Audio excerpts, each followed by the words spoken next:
Mana O'zbekda ham, Qirg'izda ham, O'risda ham hayo bor. Rossiyada bilsangiz Volga degan daryo bor. Bu Volga deganlari hamma daryodan katta, tip-tiniq suvlarida baliqlar ko'p albatta. Rus xalqining odati sira bekor qolmaydi. Dam olish kunlari ham faqat baliq ovlaydi. Baliq ovlagan odam yuragida qolmasa ham tinmay baliq ovlar ekan rus yigiti Ivan. Chuvalchangda yangilab rosa qarmoq tashlabdi. Oxir ko'ka qimirlab qarmoq torta boshlabdi. Suyunganicha Ivan niyatni qilib katta, shoshilganicha Ivan qarmoqni tortishardi. Voy qarasaki qarmoqda oltin baliq turibdi. Yalnib o'zini har tomonga uribdi. Gapimni eshit Ivan bir nafas, tilagingni aytsang bas. Insonlarning g'ami ko'p, buni yaxshi bilaman. Xohlasang 55 qop dollar sovg'a qilaman.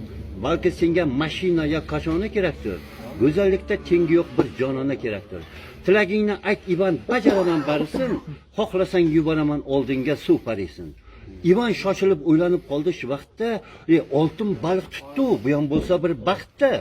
Rus yigiti o'zini qo'lga olib bir pasda yagona tilagini baliqqa aytdi asta. Birgina tilagim bor, shuni bajarsang bo'ldi. Rossiya o'lkasiga o'zbeklar rosa to'ldi. Ketinglar desak hech quloq solmayapti.